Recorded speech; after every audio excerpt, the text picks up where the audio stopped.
네, 오늘은 창세기 21장 14절에서 34절로 함께 하겠습니다. 창세기 21장 14절에서 34절. 제목은 바란, 그리고 브엘세바로 잡아봤습니다. 이게 다 한꺼번에 읽을 수는 없고, 시간 관계상. 오늘 본문을 보시면 여러분이, 그 왜 요한복음 할 때도 그 앞에 오병이어 사건이 있고 뒤에 오병이어 사건이 있다고 그랬죠? 가운데 샌드위치처럼 우리를 건너 사건이 있다고 했듯이, 마찬가지로 오늘은 21장 14절부터 34절까지는 하나의 키워드로 두 개가 연결되어 있어요. 뭘까요? 요거요. 예, 브엘세바인데, 앞에도 브엘세바가 나오고 뒤에도 브엘세바가 나와요. 근데 앞에는 누구의 브엘세바에서 누구 얘기가 나와요? 하갈 얘기가 나오고, 뒤에는요 아브라함 얘기 나온다는 거죠. 앞에는 계속 하갈의 브엘세바, 뒤에는 아브라함의 브엘세바, 이렇게 두 가지 연결고리가 브엘세바라는 우물로 되어 있습니다.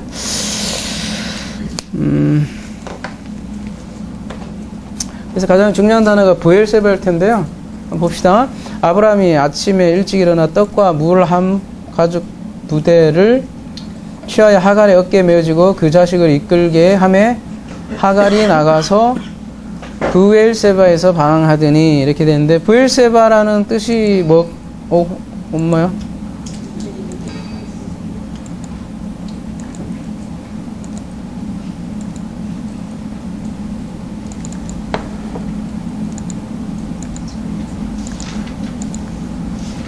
자, 브엘세바 뜻이 뭐냐면,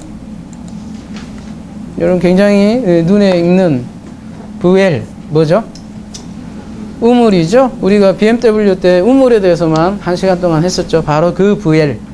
그 다음에 뒤에는요, 쉐바인데, 쉐바 이거 많이 본 단어죠? 무슨 뜻이죠? 쉐바. 무슨 뜻이죠? 쉐바. 세바. 세워봐. 일곱이란 뜻이잖아요, 그죠?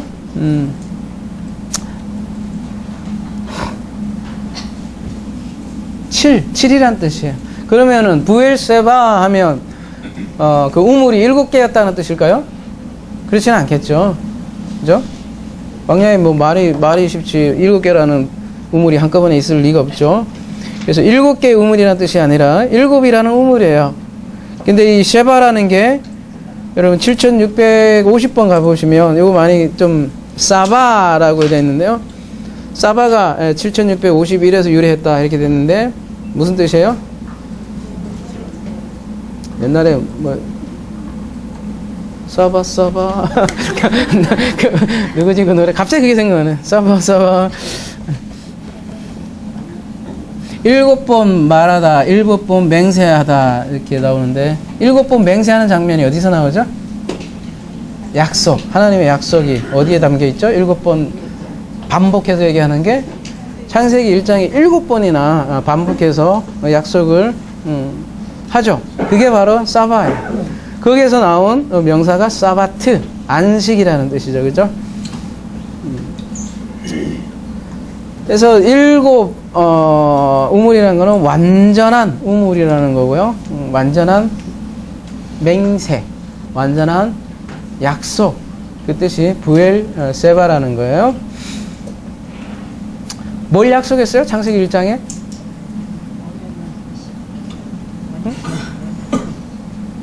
뭐를 만들겠다는 게 도대체 성경에서는? 안식이요? 안식이라는 존재가 어떤 존재죠? 창세기에서 세븐 욤이라고도 얘기했었거죠. 다 존재를 얘기하는 거예요. 뭐 비유야 아들을 얘기를 하든지, 뭐 신부를 얘기하든지, 뭐든 간에 상관없이. 그 브엘세바가 그런 뜻인데, 지금 하갈이 거기에서 어떻게 해요? 방황하고 있네요, 그죠? 길을 잃고 헤매다, 뭐 그런 뜻이네요. 타. 우물을 눈앞에 두고도 지금 보지 못하는 거예요. 15절. 가족 부대에 물이 닿은지라 그 자식을 떨기나무 아래 두며.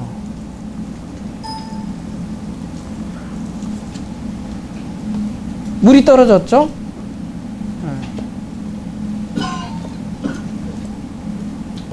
그래서 아이를 어떻게 했대요? 떨구나무에, 이게 두다라고 돼 있는데요. 이거 던진 거예요, 아이를. 요건 던진 거 좀 이따 얘기하기로 하고, 떨기나무부터 먼저 생각해 봅시다. 씨아흐라고 돼 있는데요. 떨기나무. 어디서 뭐 본 거죠? 뭐 떨기나무 하니까 모세부터 탁 떠오르시는 모양인데, 아무튼 언어 성구사전 가볼게요. 4번밖에 안 써있네요. 근데 떨기나무도 여러 가지가 있는 거예요. 그러니까 창세기 2장 5절에 떨기나무 이거 기억나시죠? 욥기 가볼게요. 욥기 다 볼 수는 없으니까 욥기 30장 4절 가보면 떨기나무 가운데 짠 나물도 꺾으시며, 여기 또 대사리 뿌리로 식물을 삼으니라 이렇게 얘기 나오네요. 대사리.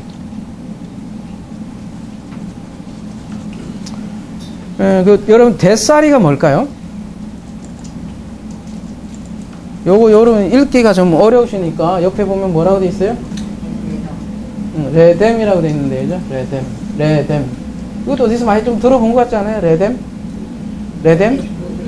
예, 우리나라 말로는 로뎀나무라고 이렇게 나오는데, 이 로뎀나무가 말하자면 그냥 가시나무.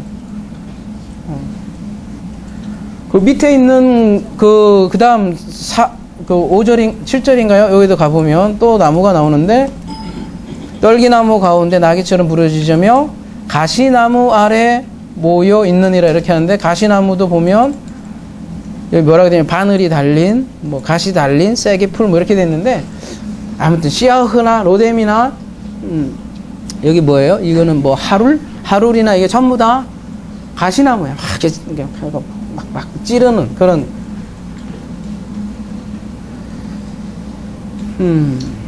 여러분 로뎀나무 하면 생각나는 게 있죠. 로뎀나무.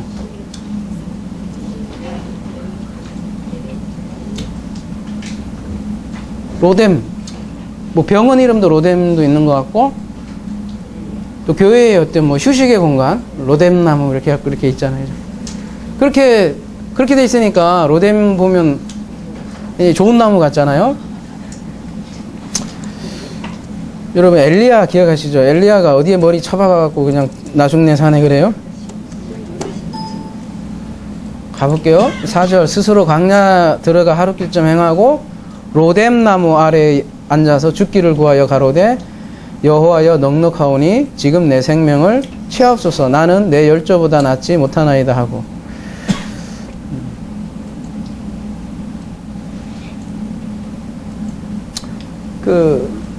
여러분이 잘 알고 있는 엘리야가, 내가 여기는 있는데, 그림, 인터넷에 한번 찾아보세요. 로뎀나무가 어떻게 생겼는지.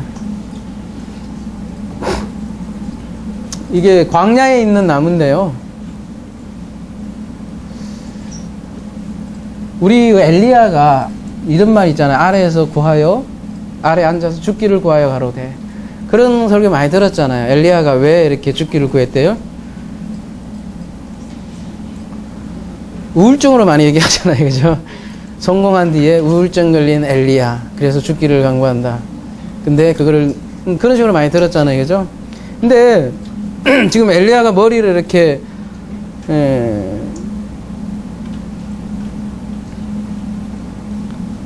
자, 요 왕상 19장 전에 무슨 사건이 있었어요?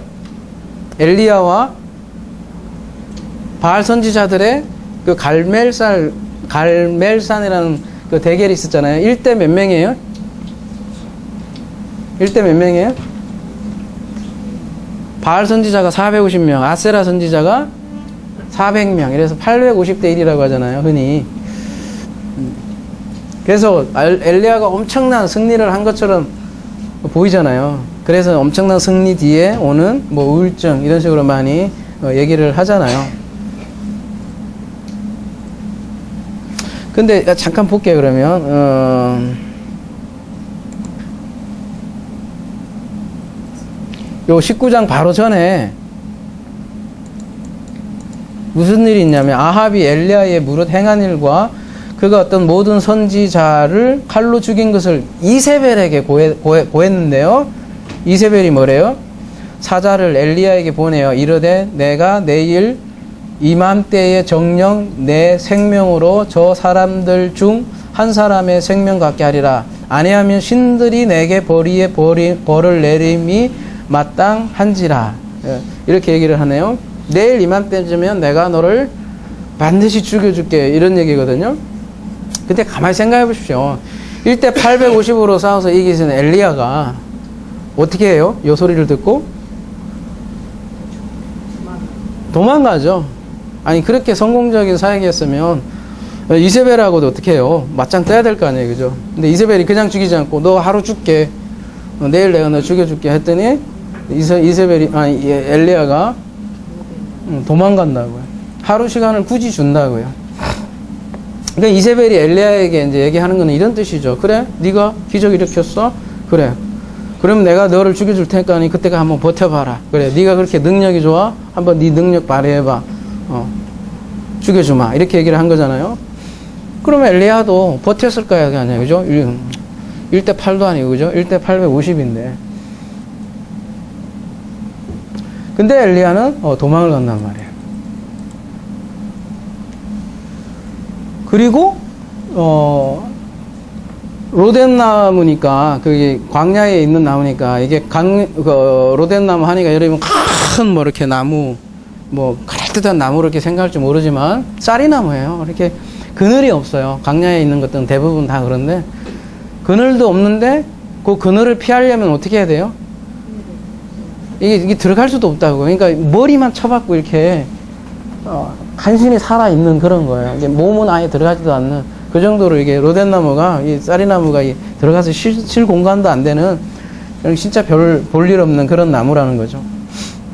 그래서 말 그대로 광야에서 고생해서 진짜 죽는 게 낫겠다 이런 얘기 하는 거예요. 뭐 우울증 걸리고 자시고도 없이 죽겠는 거예요. 그 나무가 바로 로뎀나무라는 거예요. 여러분이 아까 얘기하셨던 떨기나무는 뭐 모세 떨기나무를 말씀하셨는데 모세는 또 가만히 생각해 봅시오. 모세도 어떤 인생이었어요? 왕자였잖아요. 왕자였는데 어디서 살아요? 이름 없는 무명으로 광야에서 혼자 살잖아요. 그러다가 어디서요? 떨기나무를 가볼까요? 출애굽기?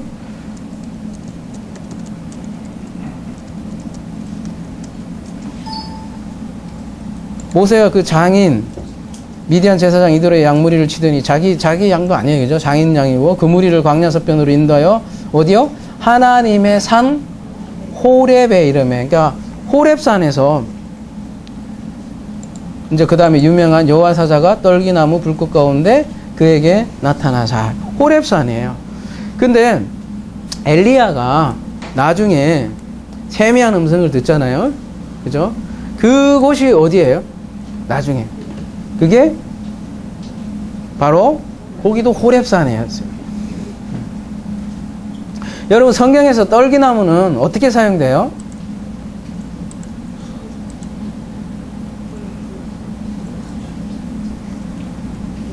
떨기나무, 가시나무예요. 성경에서는 어떻게 사용돼요? 광야에 자라는 나무잖아요, 그죠? 이 가시나무가 나중에 어떻게 사용되냐면 성막에 기물들이 별 볼 일 없는 이 나무인데 여기에다가 금을 싸서 성전 기물을 만드는 것이 떨기나무, 가시나무 이런 것들이라는 거죠. 그러니까 지금 하갈 지금 얘기하고 있는데 그 하갈이 그 떨기나무에 있는 거고 지금 고생하고 있는 거고 그래서 어지간했으면 또 그 뭐예요? 15절이에요.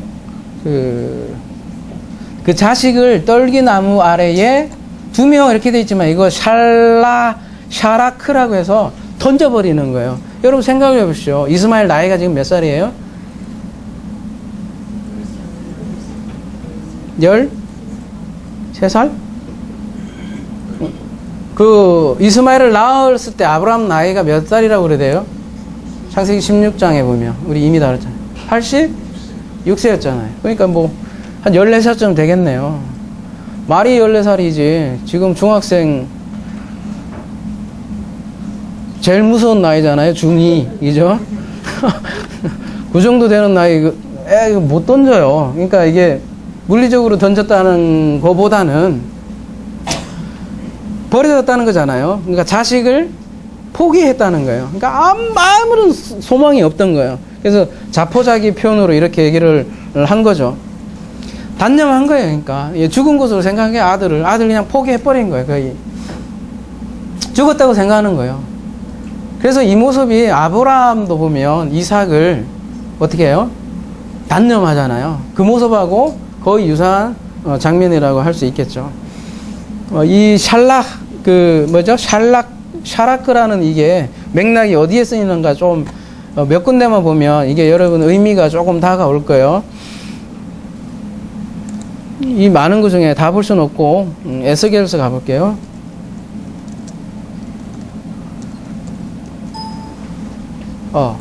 요거 샬라크잖아요. 그죠?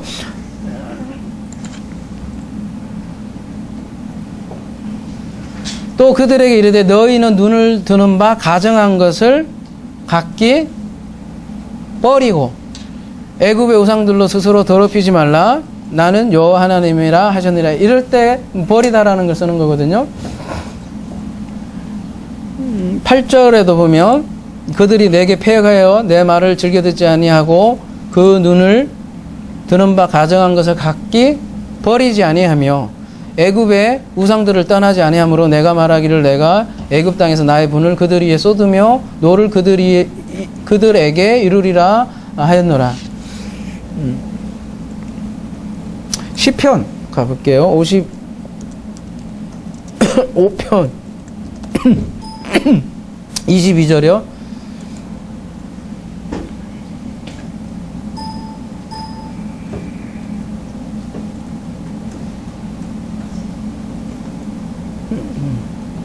내 짐을 여호와께 맡겨 버리라. 맡기다 할 때 이 샬라크예요. 너를 붙들고 의인의 요동함을 영영히 허락하지 아니하시리로다. 미가서 7장 19절 하나만 더 볼게요.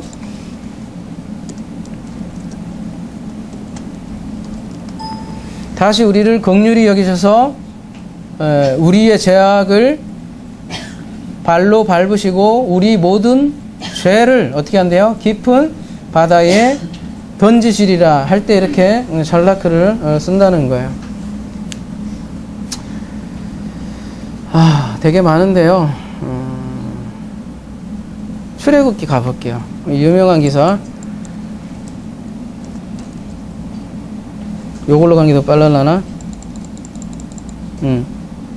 15장 여기 25절. 모세가 여호와께 부르짖었더니 여호와께서 그에게 한 나무를 던짐에 할 때 이 샬라크예요. 그리고 여러분 출애굽기 30 이걸로 가면 되겠구나. 30장 19절. 뭐를 던졌대요? 송아지가 춤추는 것을 보고 모세가 대노하여 손에 그 판을 산 아래로 던져버리다. 이런 식으로 그러니까 아이를 살짝 두고 엉엉 우는 그런 개념이 아니라 던지는데 물리적으로 던지겠냐고 14살짜리를 그런 개념이 아니라 완전히 그냥 포기하는 장면이고 던져버리는 거고 완전한 이별을 하는 거고 입장 바꿔 생각해 보십시오. 하갈이 그 아이를 그렇게 포기하는 그 입장이면 어쨌다는 얘기예요. 아브람도 마찬가지잖아요. 이삭을 그렇게 포기할 정도면 그게 이삭의 죽음이 아니라 자기 죽음보다 사실 더 심한 거잖아요. 자식 죽는 게. 그죠? 지금 하갈도 그런 의미에서 지금 죽음을 경험하는 거예요. 그래서 그 다음에 이제 천사 얘기가 나오고 엘리야도 보면 로덴나무에서 머리 착 쳐서 나 죽여줘 이러니까 그 다음에 천사가 나오잖아요. 거의 같은 장면이라고 우리가 할 수 있겠어요. 16절 가로되 자식의 죽는 것을 참아보지 못하겠다 하고 살 한 바탕쯤 가서 마주 앉아 바라보며 우리나라 말로 방성대곡하니. 방성대곡이 무슨 뜻이죠? 왕 웃는 거죠? 개역개정은 이렇게 안 돼 있죠? 소리내어 울다 이렇게 돼 있고. 17절까지 봅시다. 하나님이 그 아이의 소리를 들으시고 하나님의 사자가 하늘에서부터 하갈을 불러 가라사대 하갈아 무슨 일이냐 두려워 말라 하나님이 거기 있는 아이의 소리를 들으셨나니 이렇게 돼 있죠. 이때 하나님이 누구의 소리를 들었대요? 왜 그럴까? 하갈이 울었는데 하갈도 울었고 아이도 울고.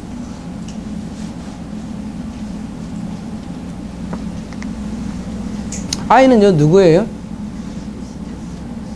이스마엘이잖아요, 그죠? 이스마엘의 얘기를 들었다.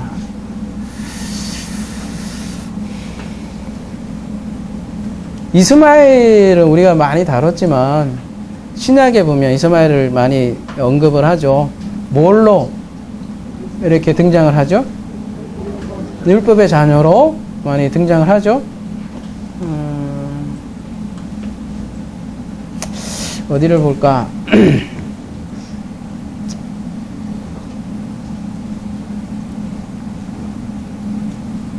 그래요. 로마서 3장 19절 가봅시다.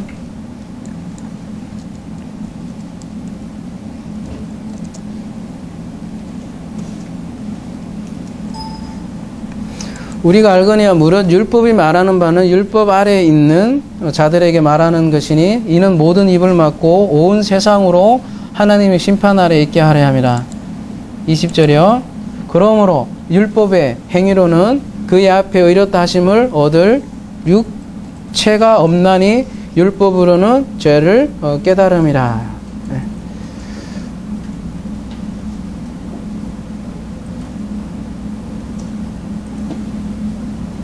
여러분, 이 오늘 기사가 어떻게 보면 둘이 이제 광야에 나왔어. 물이 없어. 그냥 가시나무 덤불에 이렇게 아이가 있고, 둘이, 아이고, 시내 더러운 팔자 해갖고, 둘이 엉엉 우는 장면으로 사실은 나오지만, 그 맥락은 뭐겠어요? 이들이, 그 엘리야도 마찬가지잖아요. 엘리야도 죽고 싶다. 죽음을 호소했잖아요. 그러니까 엘리야를 어디로 인도를 해요? 호렙산으로 인도하잖아요. 그 호렙산에서 그 세미한 음성이라고 돼 있는데 그 세미하다라는 그 단어가 원어에 보면 이렇게 뭐죠? 좀 돌을 이렇게 쪼는 이렇게 소리거든요. 이게 세미하다라는 뜻이. 한번 여러분 원어 나중에 찾아보세요. 이렇게 말하자면 그 시내산에서 그 뭐죠? 율법 그 뭐죠? 십계명 그 돌 쪼는 소리 있죠. 뭐 글씨를 파면 뭐 그 소리가 날 거 아니에요. 하든지 그런 소리라고 이 세미한 소리가. 그러니까 엘리야도 마찬가지고 둘 다 하갈도 그렇고 이스마엘도 그렇고 죽음을 경험하는 거예요. 일종의 율법으로는 죽을 수밖에 없구나.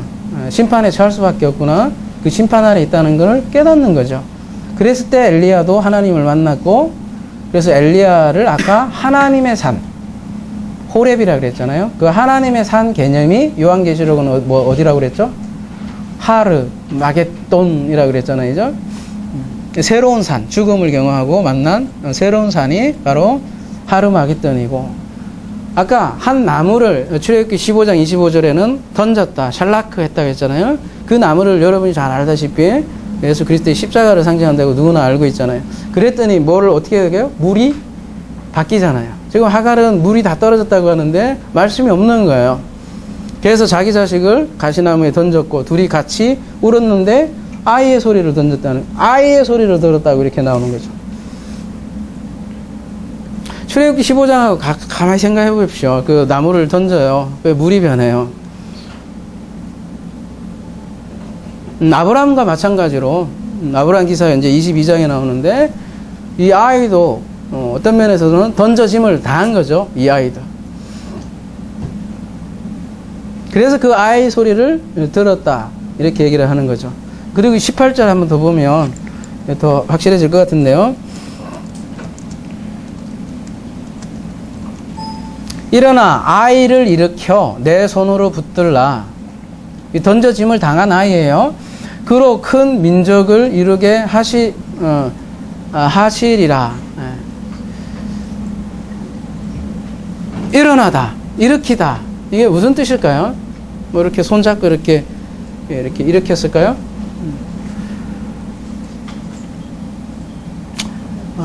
여러분 쿰이라고 썼는데 이게 헬라어로는 뭐겠어요?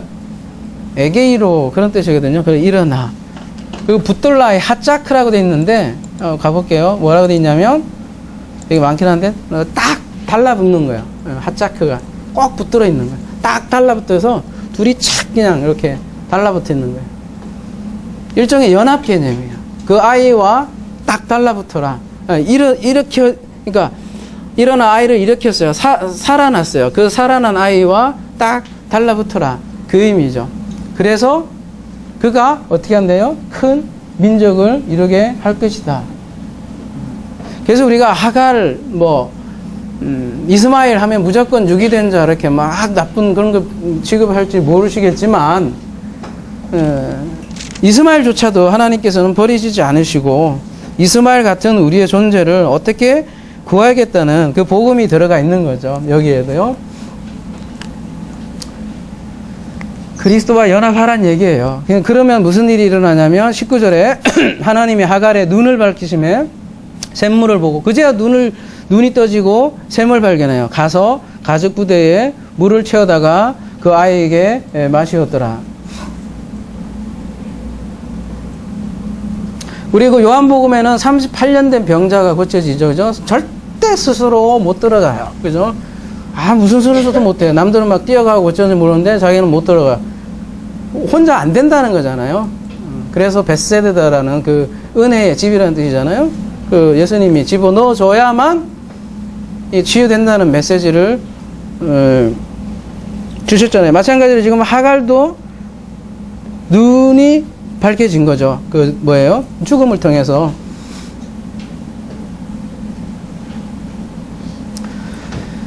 이게 하갈의 브엘세바인데 그 우물은 너무 많이 했으니까 우리가 그죠? 성경에 참 우물 얘기 많이 나오죠, 그죠? 유명한 사람들은 다 우물에서 만나요. 우물을 한마디로 정의하면 어떤 장소예요? 하여튼 여자가 남자 만나는 그 장소가 우물로 등장을 하잖아요.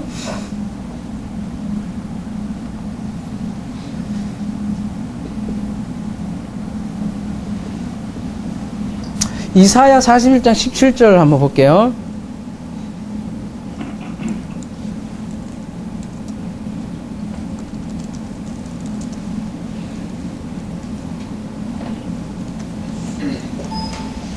가련하고 빈핍한 자가 물을 구하되 물이 없어서 갈증으로 그들의 혀가 마를 때에 나 여호와가 그들에게 응답하겠고 나 이스라엘의 하나님이 그들을 버리지 아니할 것이라.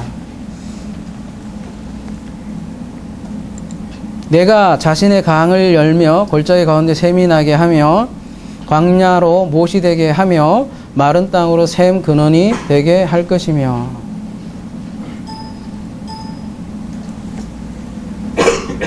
하갈이 딱 그런 인생이죠. 비참한 인생이죠. 그에게 새로운 물을 주는 장면이라고 할 수 있겠습니다. 여러분 삼손 이야기 잘 아시죠? 삼손 이야기에도 보면 어때요? 나귀 턱뼈로 블레셋 사람 몇 명을 죽여요? 1,000명이나 죽이죠. 그죠? 와, 대단하네. 그죠? 근데 이 1000이라는 단어가 어떻게 보면 아브라함의 100이라는 숫자하고도 똑같은 숫자죠. 삼손이 그렇게 죽이고 났더니 그 하나님께 부르짖잖아요. 응? 목말라서 죽겠습니다. 부르짖으니까 그 한 우묵한 우물을 보이시고 물을 주시잖아요. 그리고 그 우물의 이름이 뭐예요? 그래서 엔 하 고래라고 하잖아요. 부르짖는 자의 셈이다. 이렇게 얘기를 하는데, 그 장면하고 오늘 이 하갈 장면하고도 유사한 것 같습니다. 목말라 죽을 것 같은 인생에게 물을 주시는 그 하나님, 샘물을 터뜨려 주시는 그 하나님. 그거는 반드시 죽음을 경험을 해야 된다는 거죠. 아브라함에게는 그 죽음의 숫자가 100이고 삼손은 1000이고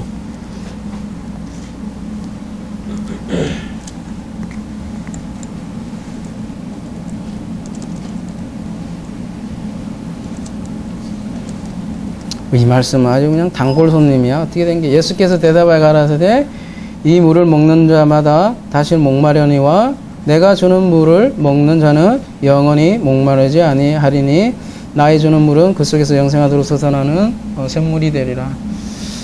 이게 우물 이야기예요. 하나님께서 영생의 물을 주는 누구에게요? 하갈. 그리고 율법의 자녀인 우리 이스마엘 같은 인생들에게 이렇게 역사를 하는 거죠. 창세기 21장 20절. 그래서 하나님이 그와 이에 함께 계심에 그가 장성하여 광야에 거주하며 할 쏘는 자가 되었더니.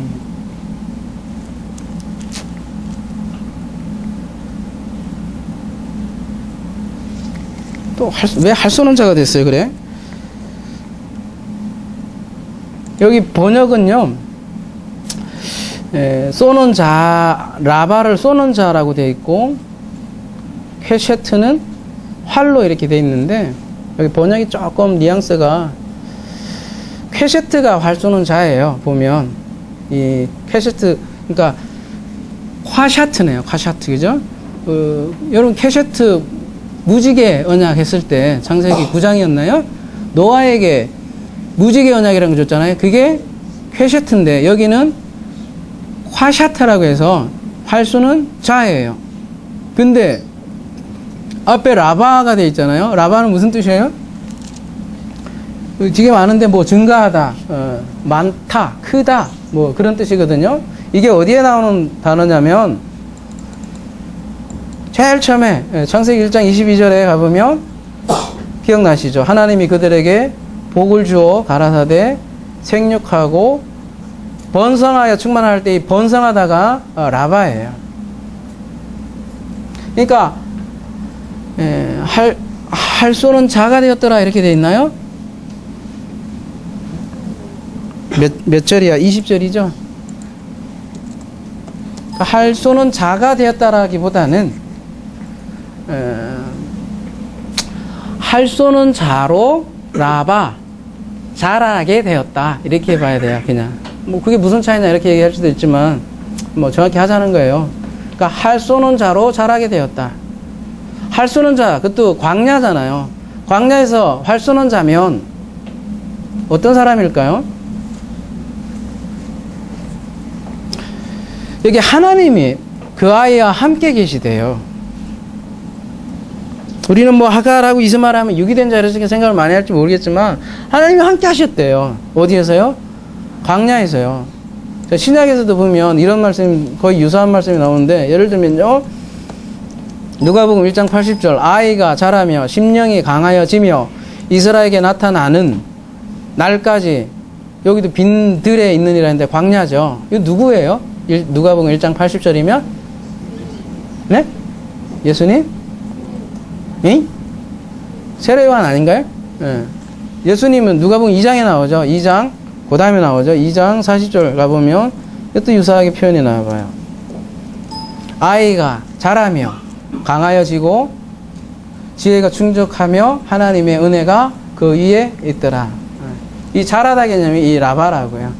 그러니까 누가복음은 이 두 아이가 자라는데 세례요한은 광야에서 자라죠. 예배하는 자죠. 광야라는 거는 그리스도를 예배하는 자로 자라고. 이스마엘이 광야에서 하나님이 함께 계심에 자랐다는 거는 사냥하는 사람이겠죠. 활 쏘는 자니까.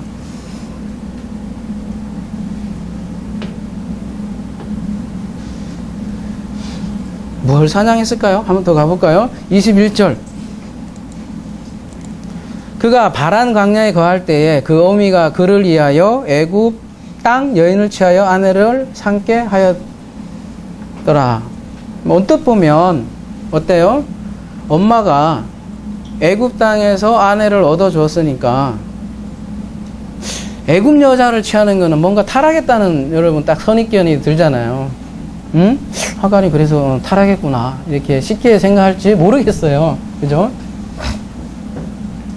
근데 문맥적으로 좀 안 맞잖아요. 앞에는 은혜를 입었어요. 근데 갑자기 타락했다? 이게 하갈의 우리 얘기인데 어떻게 보면 그러면 답이 없네요. 그죠? 그 무슨 얘기겠어요? 근데 그러면 그래서 오늘 제목이 바란 이게 참 아름다운 단어예요. 바란이 정말 아름다운 단어예요. 바란 광야에 거할 때 애굽의 여인을 라카 취했다 이렇게 나와요. 바란이라는 이 아름다운 이 단어를 한번 봅시다.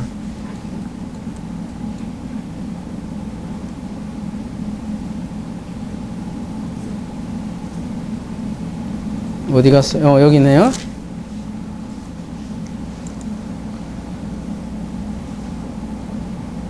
(6286) 으로 가볼게요. 여기서 유래했다니까. 제가 아름다운 단어라고 했잖아요. 무슨 뜻이에요? 아름답게 하다 이런 뜻이잖아요. 사역동사로 많이 써요. 이게 힙필령을 해서 아름답게 하다, 아름답게 하다 그런 뜻이에요. 영화롭게 하다, 잘 장식해서 아름답게 하는 거예요.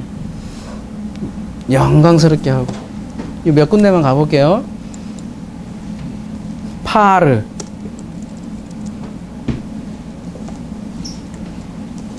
어떤 맥락에서 쓰여지는지 한번 여러분 보십시오. 게달의 양무리는 다 내게로 모여지고 느바의 수양은 내게 공급되고 내 단에 올라 기꺼이 받음이 되리니 내가 누굴요? 내 영광의 집을 영화롭게 하리라. 이사야 55장 5절 가볼게요. 네가 알지 못하는 나라를 부를 것이며 너를 알지 못하는 나라가 내게 달려올 것이나 나 여호와 내 하나님 곧 이스라엘의 거룩한 자를 인함이라. 내가 어떻게 한대요? 너를 파르 영화롭게 하였느니라. 시편 맥락만 이해하세요. 149편 4절. 여호와께서 자기 백성을 기뻐하시며 겸손한 자를 구원으로 아름답게 하심이로다.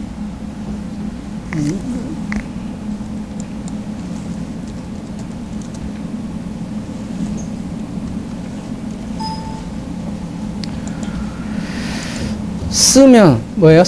뭐죠? 스바냐예요? 맞아요?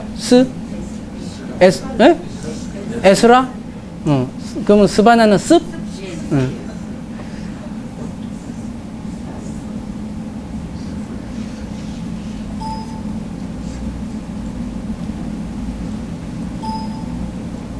27절을 맞죠? 쓰는 뭐라고요? 에스라? 에스라. 제가 머리에 띵해서 그래요. 물은 내 하나님 명령과 왕의 명령을 준행치 아니하는 자는 속히 그 죄를 정하여 혹 죽이거나 정죄하거나 가산을 정물하고 옥에 가둘지라 하더라.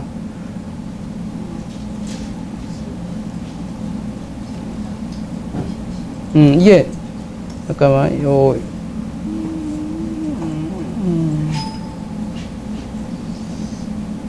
27 맞지 않아요? 이게? 써봐. 27. 죄송합니다. 우리 열조의 하나님 여호와를 송축할지로다. 그가 왕의 마음에 뭐를요? 예루살렘 여호와의 전을 아름답게 할 뜻을 두시고 쭉쭉쭉쭉. 뭐를 아름답게 한다는 거예요? 이렇게 쭉 보니까 대부분은 성전을요, 그죠? 성전을 굉장히 아름답게 한다는 뜻이 파르예요, 파르. 대부분 그런 식으로 쓰이는데요.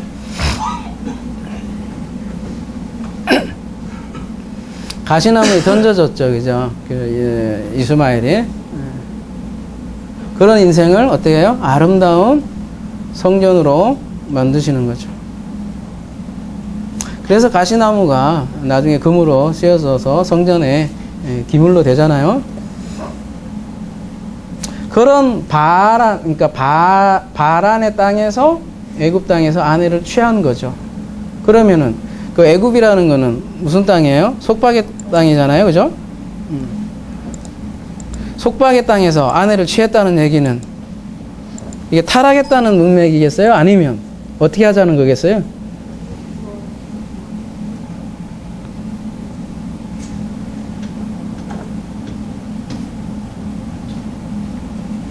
마가복음 가볼게요.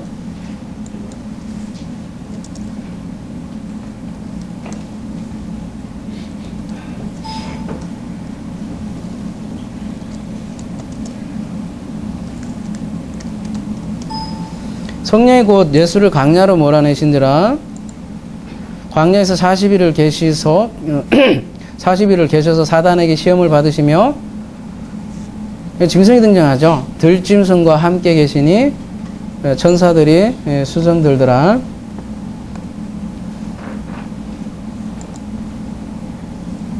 그리고 그 시험 끝나고 나서요.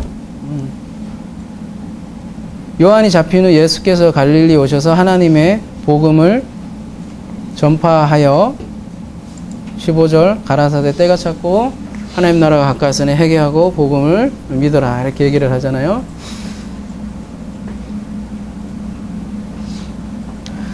요즘 들짐승과 함께 했다 이렇게 얘기하잖아요. 그리고 그 들짐승과 함께 하고 사탄을 이기니까 천사가 수정하더라 이렇게 얘기를 하는 거죠. 이게 일종의 사냥 개념이죠. 일종의 그 사냥을 이기고 시험을 이기고 천국 복음을 전하는 거죠. 그래서 애굽에서 고통하는 여인이 그 성전에 들어오는 내용을 이렇게 그린 거고요. 애굽 땅에서 아내를 얻어 주었더라 얘기를 하면서 22절에 무슨 얘기가 바로 나와요? 아비멜렉 얘기가 나오잖아요. 이게 동떨어져 있는 얘기가 아니고 또 하나의 브엘세바인데요. 무슨 사건을 얘기를 했어요. 이렇게 지금 그거에 다시 이렇게 요걸 다시 이렇게 좀 더 세밀하게 보여주는 그림이라고 해야 될까요? 때에 아비멜렉과 군대장관 비골이 아브라함에게 말하여 가로되 네가 무슨 일을 하든지 하나님이 너와 함께 계시도다. 지금 누가 찾아와요? 아비멜렉이 찾아오죠. 그죠?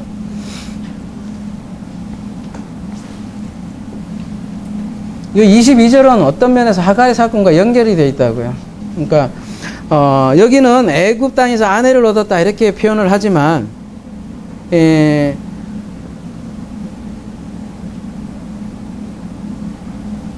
그 아비멜렉이 지금 이제 아브라함을 찾아오는데요.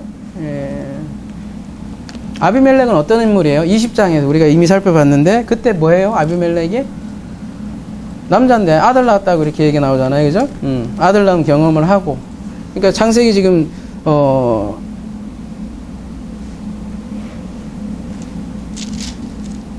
20장에도 또 아비멜렉 이 창세기 20장 그래서 12장과 12장은 이제 애굽 얘기 나오고요.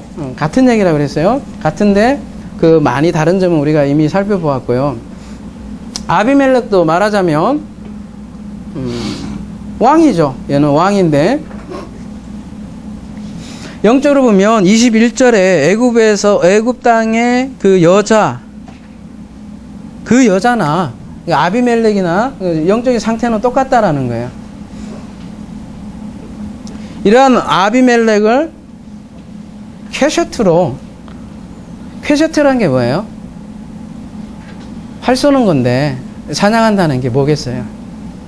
하나님이 어떤 식으로 사냥을 하겠어요? 아니 무지개 언약에서는 이게 자기 쪽으로 향해서 이렇게 무지개가 이렇게 걸려 있다고 하잖아요. 퀘셔트라는 게 그 본질은 뭐라고 그랬죠? 우리가 그것도 언약을 얘기하는 거라고 그랬잖아요. 지금 아비멜렉을 지금 퀘셔트로 사냥하는 장면이라고 할 수 있는 거예요. 근데 여러분 우리가 언약을 배웠지만 언약에는 반드시 뭐가 있어야 돼요? 뭐가 있다고 그랬어요? 노아의 언약은 퀘셔트, 우리가 흔히 얘기하는 무지개가 있지만 반드시 뭐가 있어요? 오트. 네, 그게 오트라고 그랬잖아요. 증표가 있잖아요. 근데 오늘은 그 22절 이후에는 그 증표에 대해서 지금 자세하게 얘기를 하는 거예요. 그죠? 오트가 필요한데 아브라함은 어떻게 그 증표를 표현을 했어요?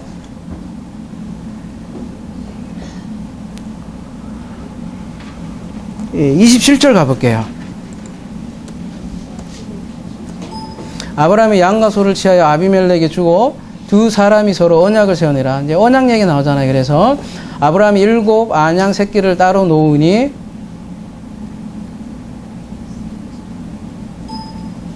이거 좀 헷갈리네. 아비멜렉이 아브라함에게 이르되 이 7 안양 새끼를 따로 놓음이 어찌미뇨. 28절 아브라함이 7 안양 새끼를 따로 놓으니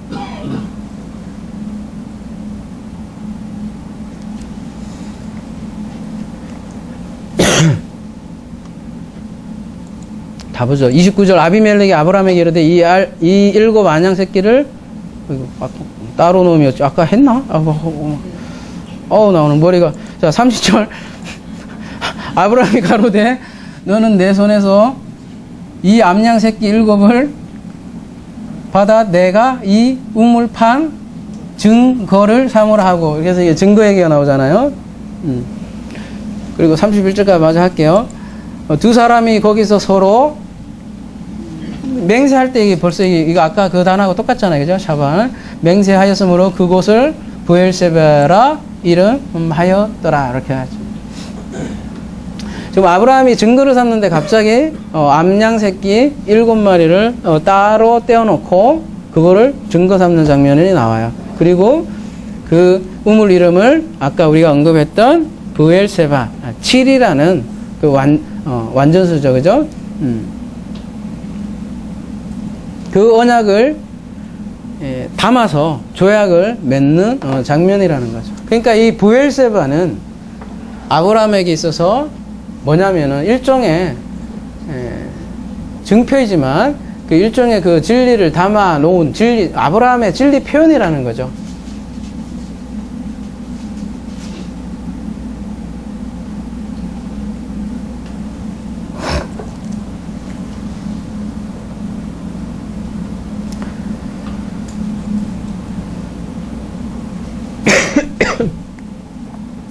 (32절) 그들이 부엘세바에서 언약을 세우매 아비멜렉과 그 군대 장관 비골은 떠나 블레셋 족성의 땅으로 돌아갔고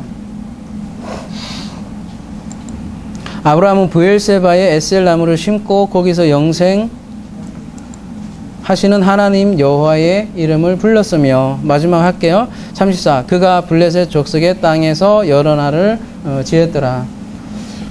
거기에다가 나무를 심네요. 그죠? 에셀 나무. 제가 언젠가 얘기한 것 같은데 오아시스에는 반드시 두 가지가 함께 존재해요. 첫 번째는 물일 테고요. 물 옆에는 반드시 뭐가 있어요? 나무가 있어요. 그죠? 채양이 쳐 있다고요. 일종의 그 족장시대의 성전은 그래서 그 오아시스 그 자체예요. 우물과 나무로 이렇게 구성이 되어 있어요. 그래서 아브라함에게 일종의 성전이고, 그래서 거기에 뭐를 했대요? 영생의 엘, 여호와의 이름을 불렀더라. 이렇게 얘기를 하고 있네요.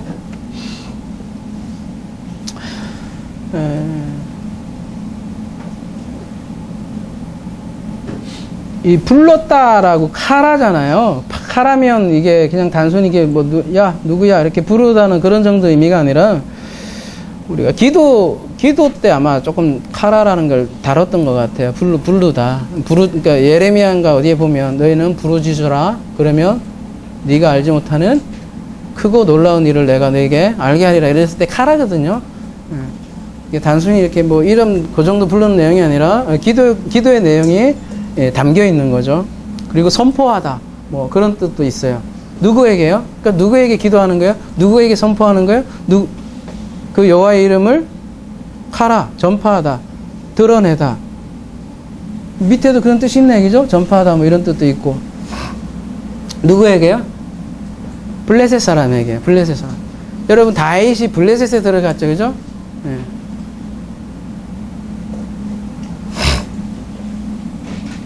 자, 하갈이 바란 광야에 있을 때에 애굽 여인을 취하죠? 마찬가지로 지금, 어때요?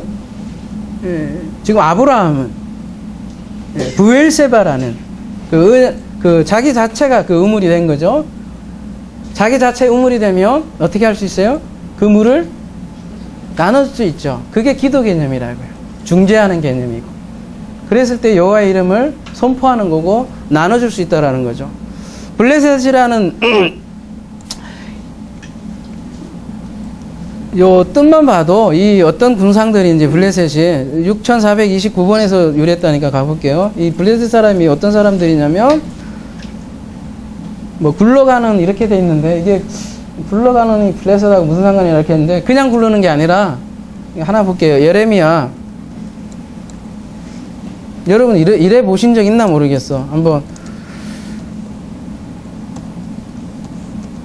구르는 게 그냥 구르는 정도가 아니라 어떻게 구르는 거냐면 딸 내 백성이 굵은 배를 두르며 재에서 굴며 에? 이게 구르는 거라고요. 독자 이름 같이 슬퍼하며 통곡하고 멸망시키자고 호련히 우리에게 올 것입니다. 그러니까 쫄짝 망하고 슬퍼하고 통곡하고 그래서 막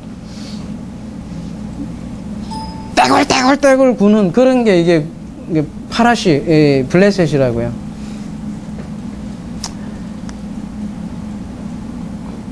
성경에 이런 내용 되게 많아요. 뭐 죄를 덮으시고 뭐 굴르라 뭐 하나만 더 볼까요? 에스겔서 27장 30절. 에스겔서 27장 30절. 너를 위하여 크게 소리질러 통곡하여 티끌을 머리에 항상 이런 맥락에서 이게 나와요.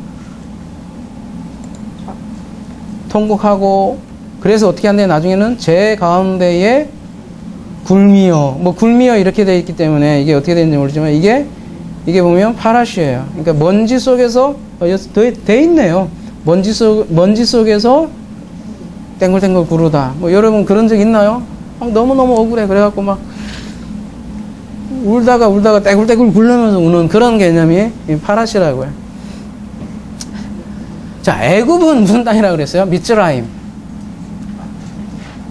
속박의 땅, 맨 앞에 장소 전체가 붙어갖고 속박의 땅이 있어요. 블레셋은 말하자면 이거 애통으로 떼굴떼굴 굴르는 땅, 그런 땅이라는 거죠.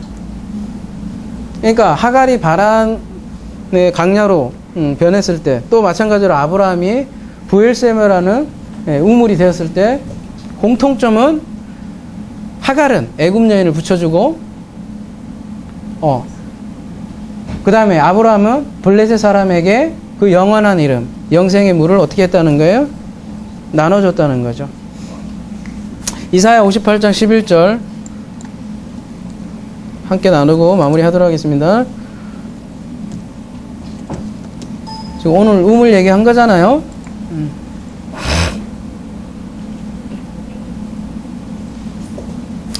나 여호와가 너를 항상 인도하여 마른 곳에 서서 내 영혼을 만족케 하며 내 뼈를 견고하게 하리니 너는 물된 동산 같겠고 물이 끊어지지 아니하는 샘 같을 것이라. 이렇게 된다는 거죠. 그러면 뭐 이거 우리 몇 번 나눴지만 그죠? 물이 끊어지지 않는다는 것은 어떻다는 의미예요? 이 밑에 보면 거짓말하지 않다 이렇게 되잖아요. 그죠? 물이 끊어지지 않는다는 것은 거짓말하지 않는 물이 항상 그 존재에게는 말씀이 흘러 넘친다고요. 그게 이제 예수님이 오셔서 생수의 강이 흘러 넘치리라 이런 얘기를 한다는 거죠. 근데 그렇게 가기 위해서는 무슨 과정이 걸치는 거예요? 광야에 가서 죽었다 살아나는 경험을 하더라는 얘기예요. 우리를 죽인다고요. 아까 오늘 뭐 어디 애국에서 오신 분이 그 말씀을 하시더라고요. 착한 사마리아 비유 이렇게 있죠, 그죠? 거기 보면 거반 죽은 자라고 이렇게 표현이 되어 있는데 원어에 보면 거의 죽은 거야, 그냥 완전히 도저히 손 쓸 수 없는 그 상태여야 사마리아인이 어떤 사람이겠어요? 원수잖아요. 원수지가 조금 대충 살아 있어서는 도움도 안 받을 그런 자존심, 명예도 남아 있는 사람이잖아요. 근데 거의 죽은 상태에서 그 도움을 취할 수 있는 게 우리 인간이라는 거죠. 근데 그런 인간들을 뭘로 만드느냐? 세븐이라는 우물로, 그 언약으로 우리가 완성된 은혜, 성취된, 약속에 성취된 그 우물로 만드신다는 거죠. 그게 이사야 58장에서는 물된 동산이라고 하고, 거기에서는 끊이지 않는 물, 즉 거짓말하지 않는 진리의 물이 넘칠 것이다, 이렇게 약속을 하고 있는 것이죠. 이게 우물의 복입니다. 아무쪼록 이러한 부엘세바의 복이 저와 여러분에게 가득하기를 기도합니다.